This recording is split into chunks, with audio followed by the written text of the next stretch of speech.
Olá, meus amigos, deixa eu me apresentar. Meu nome é Fernão Lara Mesquita, eu sou jornalista daquela época em que jornalista era contra a censura, liberdade de pensamento e de expressão era sagrado e a imprensa era a instituição mais admirada do Brasil. Pode acreditar, isso já aconteceu e não faz tanto tempo assim. Mas hoje nós estamos mais perto da China, da Rússia, do Irã e de outros países bandidos que só usam a tecnologia da informação como instrumento de opressão do que nunca. O seu WhatsApp é diariamente monitorado. O WhatsApp de todos os brasileiros é diariamente monitorado. Só assim é que se consegue pegar aqueles que o Alexandre de Moraes escolhe para Cristo, né, como tem pego. E os principais cães de faro que ele usa nessa caçada são as próprias redações da imprensa que até ontem defendia com unhas e dentes o seu direito de pensar e afirmar o que quisesse. É por isso que eu suspendi a minha hesitação em gravar um vídeo como esse, porque eu acho que a ocasião agora está pedindo ações drásticas. Essa onda negra, que nunca se levantou tão alta na história do Brasil depois do fim da Inquisição, não abaixa sozinha. O momento é de extremo perigo. Então, eu queria propor para vocês, dentro desse clima de extrema confusão e pressão que isso cria, né, um teste. Né, um teste que eu proponho que cada um faça diante do espelho, sozinho, você com você, olho no olho. E esse teste começa com essa pergunta: o que é que está ferindo a sua sensibilidade nesse momento? Aquilo que realmente faz o presidente que veio de Xiririca, hoje Eldorado Paulista, pela picada da internet e não na carruagem da grande mídia, né? Ou o modo como o que ele fala arranha os seus ouvidos, que estão acostumados só com aquela putaria do Leblon, com sotaque de Paris, que tem mantido o Brasil preso no século XVIII, mas que não provoca a dissonância que você está acostumado, porque você está acostumado com ela desde que você nasceu. Né? Ponha a mão na sua consciência e veja o que é que provoca a sua reação de antipatia com o presidente. Sozinho, olhando você no olho, pergunte para você mesmo, para ser honesto: você tem alguma coisa contra alguma ação do Bolsonaro? Ou você está se deixando levar naquela da velha igreja de antes da reforma, que queima hereges por pensamentos e palavras, né, mas perdoa as ações pecaminosas contra o pagamento de uma indulgência comprada com dinheiro? Né? O Bolsonaro é mesmo esse bandido? Um ladrão maior do que aquele que o Banco Mundial classificou como o maior assaltante de povos de todos os tempos? O Bolsonaro é mesmo uma ameaça à democracia? Quem foi que ele censurou? Quem foi que ele prendeu? Quem foi que ele desmonetizou? Quem foi que ele proibiu de trabalhar? Foi ele que dissolveu sistematicamente o Congresso Nacional no mensalão para afogar o poder eleito e plantar no lugar dele esse STF que, sem voto nem lei para isso, se comporta feito a Inquisição do século XVI, né? E anula, sem dar satisfação para ninguém, qualquer lei ou decisão votada pelos 513 representantes eleitos dos 150 milhões de eleitores brasileiros. Honestamente, ao que é que você está respondendo quando você pensa em votar no Lula ou em anular o seu voto, que a essa altura dá no mesmo? Ao que você está vendo ou a pressão dos seus amigos que não tem peito de contestar as regras que eles cagam os amigos deles? Você está reagindo ao que você está vendo ou à conversa das CNNs da vida, que não noticiam nem a sua própria expulsão da Nicarágua pelo ditador instalado lá pelo Lula e com dinheiro roubado do Brasil para continuar fazendo a sua cabeça? Quando você vota no Lula, quando você anula o seu voto, você está entregando o país, você está entregando de volta ao PT o Tesouro Nacional, que financiou todas as ditaduras latino-americanas que foram arrancadas do túmulo pelas bruxarias do João Santana, aquele que elegeu o Lula, e depois o Maduro, e depois o Daniel Ortega, e depois a Cristina Kirchner, e toda a corja que hoje nos cerca, com dinheiro roubado do Brasil.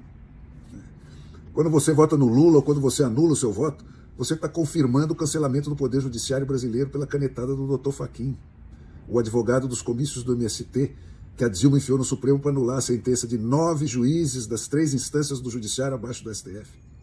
Tirar o Lula da cadeia e meter ele na porta da presidência. A diferença que interessa, gente, a única diferença que interessa na altura que a coisa já chegou, é que quando o Bolsonaro, o Fernando Henrique, ou até o Collor, o Itamar, o Sarney, o Temer, terminam os mandatos deles, eles vão embora e levam tudo que trouxeram para o governo. O PT não. O governo do PT, quando não mata, aleja. O judiciário brasileiro já deixou de existir. Nada do que for decidido segundo a lei está livre de ter o mesmo destino que teve a condenação do Lula. Antes dele, já tinha rodado o Poder Executivo, que tem cada um dos seus atos sistematicamente anulados, e também o Poder Legislativo. Qualquer dos advogadozinhos de porta de cadeia enfiados no STF pelo lulismo, anula já, antes de tomar o poder, como querem o Zé Dirceu e o Meloso Barroso, né, sem dar nenhuma satisfação a ninguém, toda e qualquer lei escrita, debatida e aprovada no voto pelos 513 deputados eleitos pelos 150 milhões de eleitores brasileiros, sem dar nenhuma satisfação a ninguém. Ditadura é isso, não falta nada.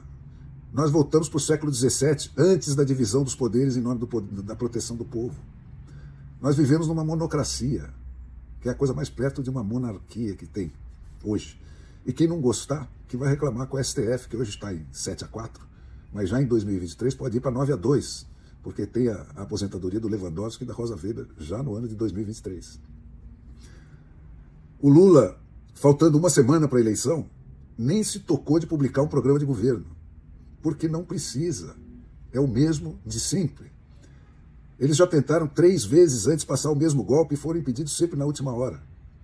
A primeira tentativa foi no Natal de 2009. Faltando 5 dias para terminar o mandato do Lula, eles baixaram o Plano Nacional de Direitos Humanos, que instituía uma política nacional de participação social, que impunha 521 alterações na Constituição brasileira, alterando 22 artigos, 11 parágrafos e 92 incisos para substituir o sistema de decisões emanando do povo via Congresso Nacional, como manda a democracia.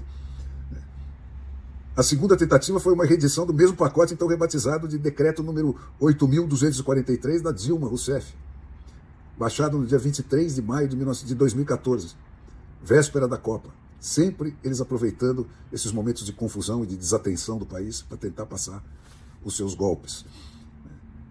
Esse pacote mantinha o Congresso aberto, porque não podia afirmar que ia fechá-lo, né?